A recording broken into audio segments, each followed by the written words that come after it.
Hello mga ka-aquaculture enthusiasts! Welcome sa episode 2 ng ating journey to mud crab farming. Ito mga dapat tandaan sa pagpili ng tamang fish pond para sa inyong mga alagang alimango.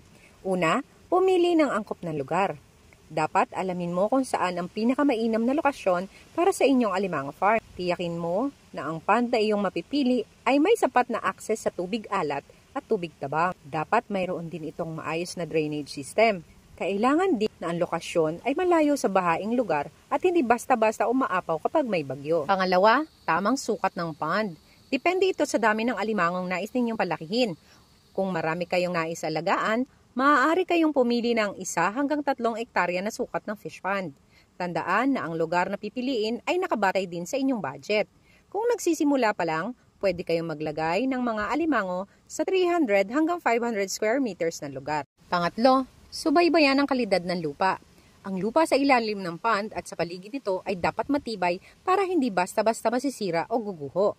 Mainam din na talagang matibay at hindi kayang tibagin ng alon at butasin ng mga alimango ang mga pilapil nito. Pagkatapos nating malaman ang mga hakbang sa pagpili ng pond, pag-usapan naman natin ang tamang water parameters para sa inyong mga mud crabs. Una, ang temperatura. Ang ideal temperature para sa inyong mud crabs ay 25 hanggang 35 degrees Celsius. Kapag masyadong malamig o mainit ang tubig, maaaring ma-stress ang mga alimango, hihina ang resistensya nila at siguradong ikakamatay nila ito. Pangatlo, oxygen levels. Mahalaga ang tamang oxygen levels dahil nakasalalay dito ang pagkakaroon ng matibay na survival ng ating mga alimango. Dapat ang dissolved oxygen level ay greater than 5 ppm or 5 parts per million. Hindi pwedeng bumaba pa ang dissolved oxygen dahil kapag bumaba, maraming mamamatay na alimango. Pang-apat, salinity levels. Ang mud crabs ay tinatawag ding mga euryhaline na ang ibig sabihin ay kaya nilang matagalan at makasurvive sa iba't ibang klase ng salinity levels. Ang pagbabago sa salinity ng tubig, lalo na kapag tumatabang ito ng tuluyan, ay sobrang makakaapekto sa kanilang behavior, maaari din silang ma-stress at super fatal ito sa kanilang survival.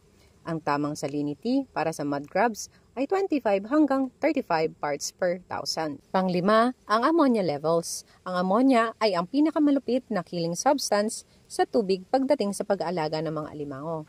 Kapag kasi maraming ammonia sa tubig, mas malala ang toxicity na maaari magdulot ng stress at pagkalipol ng iyong mga alagang alimango. Kailangan less than 1 parts per million o 0 parts per million ang nasa tubig.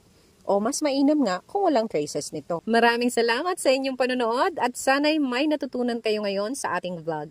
Naway magkaroon kayo ng kumpiyansa na simula ng inyong mud crab farming journey. Kung meron kayong mga tanong o karagdagang payo, huwag niyong kalimutang mag-iwan ng inyong mga komento sa ibaba.